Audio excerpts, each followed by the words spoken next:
আসসালামু আলাইকুম। আমি আজকে আবার আপনাদের মাঝে চলে আসলাম একটা ব্লেন্ডার নিয়ে। এই ব্লেন্ডারটা একটা কাস্টমারে দিয়ে গেছে।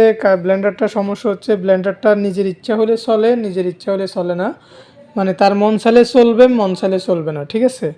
তো এটার বিষয়টা আমি নিজেও দেখে অবাক। আমার কাছে যখন নিয়ে আসছে আমি চালু করে দেখলাম যে চলতেছে, আবার হঠাৎ করে দেখি যে আবার চলে না। তো এই সমস্যাটা আসলে মূলত কি, সেটা সমস্যা কি এবং সমাধানটা কি, সেটা A to Z আপনাদের সাথে আলোচনা করব। আর দেখেন কাস্টমারে এমনভাবে ব্যবহার করে, দেখেন সব কিছু খুলে ভেঙে চুরে নিয়ে আসছে। মানে কাস্টমারের ব্যবহারে আসলে কেয়ার, মানে ঠিকমতো যদি কেয়ারফুলি যদি ব্যবহার না করে তাহলে যে এই অবস্থা। এমনভাবে ব্যবহার করছে, দেখেন এখানে একটা নাট ছিল, এই যে এটার মাথায় এই জায়গায় একটা নাট ছিল এবং কি নাটের ফ্যাঁস ছিল। ওইটা ফ্যাঁস সহকারে আপনার পুরো খাই ফেলছে। এমন অবস্থা যে এটাকে যে ঠিক করবে বা এখানে যে একটা নাট লাগাইয়ে বা এই বাটিটাকে যে এখানে জয়েন করবে, ওই অবস্থা এখন আর নাই। তবুও কাস্টমারে নিয়ে আসছে। এখন পুরোপুরি এই বেসটা যদি পাওয়া যায় তাহলে পুরো বেসটা বদলাতে হবে, আর নয়তো বা পুরো বাটি বাদ। বিশেষ করে এই ধরনের সমস্যাগুলা, এই সমস্যাগুলো কেন হয়?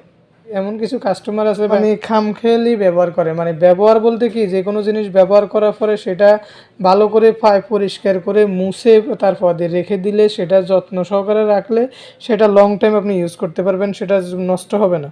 কিন্তু যেমন এই কাস্টমারটার কথাই বলি, যেমন এই কাস্টমারটা কি করছে, এগুলা ব্যবহার করছে ঠিকই, কিন্তু এই বাটিগুলোকে পরিপূর্ণভাবে পরিষ্কার করে নাই। পরিষ্কার না করার কারণে এইগুলোর মধ্যে আপনার আবরণ ধরতে ধরতে দেখেন, এই বেস্টের দিকে নিচে দেখেন কি অবস্থা। দেখেন, আপনারা দেখলে বুঝতে পারবেন মানে এই বেস্টের নিচে কি ঢুকছে। এগুলা এমন এক অবস্থা, মানে এগুলা এই আবরণগুলো ঢুকিয়ে এখানের মধ্যে এমনভাবে লোনা ধরছে, এমনভাবে এগুলো ক্ষয় হয়েছে, যার কারণে যে এখানে আর মরিচা পড়ে এগুলো পুরোটাই নষ্ট হয়ে গেছে। যাক, এটা বলে আর লাভ নাই, এখন আর এটা নিয়ে মাথা না ঘামিয়ে চলবে। এখন আমি আপনাদেরকে দেখাচ্ছি এই ব্লেন্ডারটা, সেম ওই কাস্টমারের ব্লেন্ডার। তো ব্লেন্ডারটাও চলে না। তো ব্লেন্ডারটা চলে না কেন সেটা আমি আপনাদেরকে দেখাচ্ছি। আসলে রোগ ধরাটা হচ্ছে বড় ব্যাপার, চিকিৎসাটা বড় ব্যাপার না। রোগ ধরে দিলে যে কোনো লোকে চিকিৎসা করতে পারবে। সেটা রোগের জন্য কি ওষুধ দিলে ভালো হবে সেটাই সবাই বলতে পারবে, কিন্তু রোগটা কি মূলত সেটাই হচ্ছে মেইন ব্যাপার। আপনি সেটাই চিহ্নিত যদি করতে পারেন তাহলে সমাধানটাও তাড়াতাড়ি পেয়ে যাবেন। তো এই যে আমি দেখাই আপনাদেরকে, এই যে আমার ব্লেন্ডারটা, এই যে পাওয়ার কানেকশন লাগানো আছে এখানের মধ্যে দেখেন, ঠিক আছে? দেখেন আমি চালু করে দেখাই আপনাদেরকে, যখন দেখেন চলে না। কিন্তু মজার বিষয় হচ্ছে যে কি, দেখেন এটা চলতেছে না। এই যে আমি এখন পাওয়ারে ওয়ানের মধ্যে দিয়ে রাখলাম, চলতেছে না। কিন্তু লক্ষ্য রাখেন এখানের মধ্যে সব লাইন দেওয়া আছে। এটার কেবলটার মধ্যে মূলত আমার যাওয়া যতটুকু ধারণা, এটা দেখেন, দেখছেন?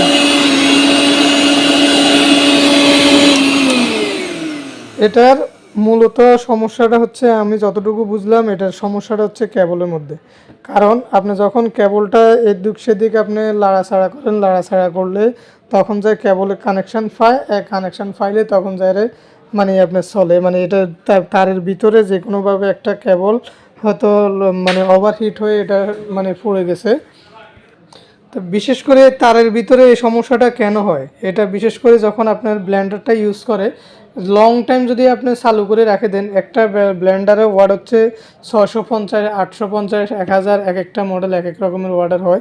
তা আপনি যদি ব্লেন্ডারটা লং টাইম আপনি যদি চালু করে রেখে দেন, এটা বিদ্যুৎ সঞ্চারণ হইতে হইতে এই কেবলগুলো আপনার গরম হয়ে যায়। কেবলগুলো গরম হলে কি হয়, এটার ভিতরে আপনার অটোমেটিকলি কেবলগুলো গলে যায় বা কোনো শর্ট খেয়ে তারটা পুড়ে যায়। এই কারণে বিশেষ করে এই সমস্যাটা হয়। তো এখন আমরা এটা সমস্যাটা সমাধান করার জন্য বিশেষ করে এটা যেখান দিয়ে ফিউজ হয়েছে ওইখানে তারটা কেটে দিলেও হয়ে যাবে।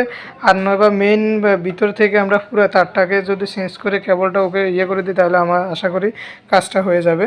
যে একটা জিনিস লক্ষ্য করেন, আমি তারটাকে যদি একটু আঁকা বাঁকা করি তাহলে যে এটা চলে না চলে না, দেখেন। এই যে এটা তারটা এখান দিয়ে ফিউজ হয়েছে। এই যে আমি তার যে অংশটাকে দিয়ে আপনার মানে ফিউজ হয়েছে মনে হয়েছিল আমার কাছে, যে কতটুকু জায়গার মধ্যে আপনার লাড়াছাড়া করলে আপনার ব্লেন্ডার চলে আবার বন্ধ হয়ে যায়, জাস্ট ওই জায়গাটা বরাবর আমি কেটে ফেলছি, কেটে ফেলে দিছি। আর যেখান থেকে কাটছি ওইখানে আবার প্লাগটা লাগাই দিছি। তো এখন আশা করি আমি ব্লেন্ডারটা এখন চালু করব। এই দেখেন আমি প্লাগ দিলাম।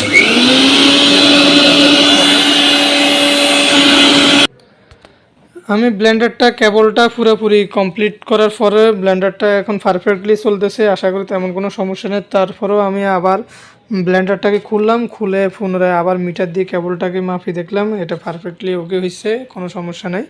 মনের সন্দেহ থেকে আবারও পুনরায় খুললাম, খুলে ভিতরে কেবলটাকে মেপে দেখলাম। তো আশা করি আপনারা বুঝতে পারছেন ব্লেন্ডার হঠাৎ করে চলে এবং অটোমেটিক বন্ধ যায়, বা কেবল লাড়া খাইলে বন্ধ হয়, কেবল লাড়া খাইলে চালু হয়, এই সমস্যাটা কেন হয়। তো আশা করি আপনারা বুঝতে পারছেন। অবশেষে আমি ব্লেন্ডারের এই যে বাটির নিচে গোটা বেশ সহকারে মার্কেটে পাইছি, এই যে এটা। তো আমাদের এই ফুরান হচ্ছে যে এটা, এই যে এটার এখানে নাট বল্টু যা আছে সব ক্ষয় হয়ে গেছে, এটা কোনোভাবে মেরামত করা সম্ভব না। এখন আমরা এই পুরা বেসটা এখন বদলাই দিব, বদলাই দিয়ে দিলে মোটামুটি বাটিটা কমপ্লিটলি ওকে হয়ে যাবে।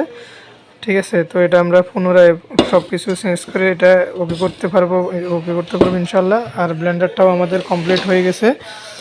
ব্লেন্ডারের আমাদের আসলে ভিতরে তেমন কোনো প্রবলেম হয় না, মূলত প্রবলেম হয়েছে আমাদের তারের মাঝখানে ফিউজ হয়ে গেছে। তো আমরা এই যে তারটা কেটে দিছি, তারটা কেটে ফেলে দিছি, মাঝখান দিয়ে কেটে দিয়ে তারপরে আবার প্লাগিং করে দিছি।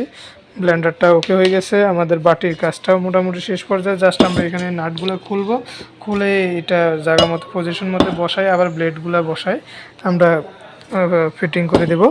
তো আমাদের ভিডিওটা আজকে এই পর্যন্তই। আমাদের সঙ্গে থাকার জন্য এতক্ষণ আপনাদেরকে অসংখ্য ধন্যবাদ।